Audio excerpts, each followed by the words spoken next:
Kampung Lelembut. Kampung Randu Kulon adalah nama sebuah kampung yang kini menjadi salah satu kampung paling padat penduduk setelah melewati tahun 2000-an.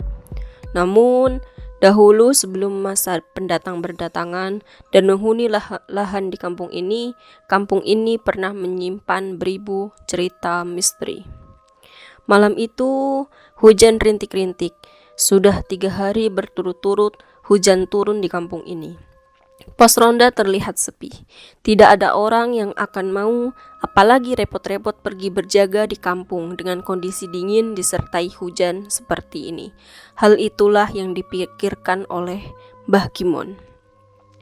Saat itu usianya masih terbilang muda, berkisar antara umur 30-an.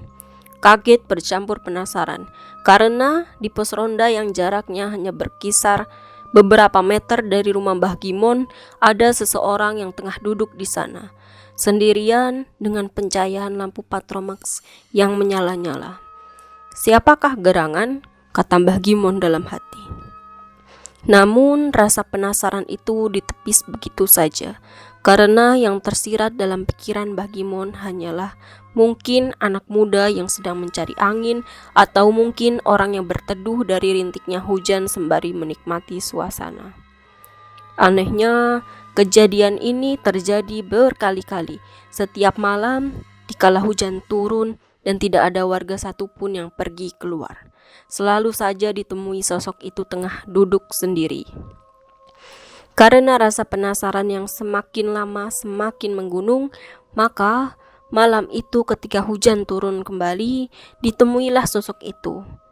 Dan benar saja, sosok itu seperti sudah menunggunya. "Assalamualaikum," kata Mbah Gimon menyapa.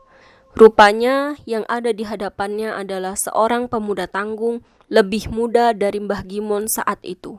Pemuda itu tidak menjawab, hanya tersenyum tipis. Tidak ada hal yang membuat Mbah Gimon lebih curiga, manakala baru pertama kalinya dia melihat wajah pemuda ini ada di kampung yang hanya dihuni oleh beberapa kepala keluarga. "Sinten nggih? Kok ra tau ketok no kene sampean?" "Siapa ya? Kok baru pertama kali saya lihat kamu?" Pemuda itu lagi-lagi tidak menjawab, hanya duduk dan melihat Mbah Gimon sembari tersenyum tanpa arti. Hal itu membuat Mbah Gimon tidak nyaman. Dinginnya malam sudah mulai menusuk ke tulang. Sembari menunggu jawaban, Mbah Gimon merasa semakin curiga dengan pemuda ini. Tidak beberapa lama, muncul seseorang lain dengan baju koko dan peci putih. Aromanya wangi, berjalan dalam keheningan. Yang tahu menahu orang itu sudah berdiri di hadapan Mbah Gimon dan pemuda itu. "Assalamualaikum," ucapnya ramah. "Waalaikumsalam," jawab Mbah Gimon sembari mencium tangan orang itu yang rupanya adalah Pak Muslimin, guru ngaji sekaligus imam surah di kampung ini. Dengan sekali lihat, mata Pak Muslim memandang pemuda asing itu. Lama ia melihatnya, lalu ikut duduk bergabung bersama. "Ono apa tole? Kok ono nang kene? Ada apa Tanak? Kok kamu ada di sini?" Untuk pertama kalinya, pemuda itu menjawab, suaranya kecil dan tampak sopan. "Kulo diusir Pak kali Maharatu, boten gada tempat tinggal. Saya baru saja diusir oleh Maharatu, jadi belum punya tempat tinggal." Mbah Gimon tampak tertegun atas apa yang diucapkan oleh pemuda itu yang terdengar asing di telinganya. Apa maksudnya Maharatu? Dan siapa yang mengusir pemuda ini? Namun Mbah Gimon memilih mendengarkan. "Ngono toh? Oh begitu," kata Pak Muslim. "Wes, ngene ae wes. Sudah begini saja. Yo opo nek awakmu tak kei enggon gawe panggon ben awakmu gak ganggu warga kene.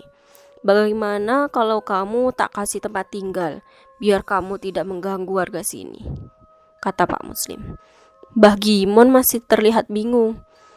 "Nggih Pak, yen onten kula purun." "Baik Pak, bila ada saya mau." Ono, ada," kata Pak Muslim. "Jenenge panggon sing tak tawarke jenenge sapi.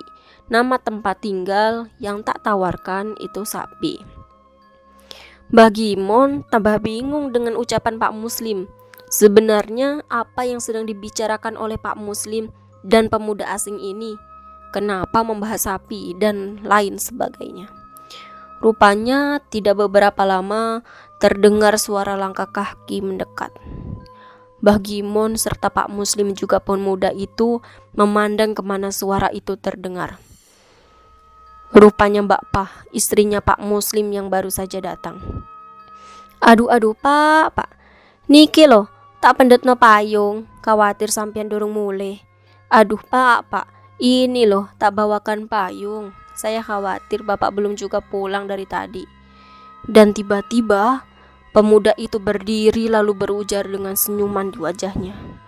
Oh, niki to Pak, sing jenenge sapi kui. Oh, ini tak Pak, yang namanya sapi itu. Pemuda asing itu tiba-tiba lenyap begitu saja, menghilang. Mbah Gimon tampak kaget setengah mati. Baru pertama dia bisa melihat ada manusia bisa menghilang dari hadapannya. Berbeda dengan Mbah Gimon, Pak Muslim terlihat panik. Asu tenan setan sito iki. Bener-bener satu setan satu ini, katanya sembari mendekat ke istrinya yang tiba-tiba berdiri dengan mata kosong. Ada apa toh Pak? Kata Mbah Gimon. Wajahnya masih bingung bercampur ngeri bila menyaksikan hal di luar nalar seperti ini. Iki loh Mon, setan iki wes enak tak tawari awake sapi, tambah mlebu nggo awake bojoku. Bojoku ki dikira sapi palingan.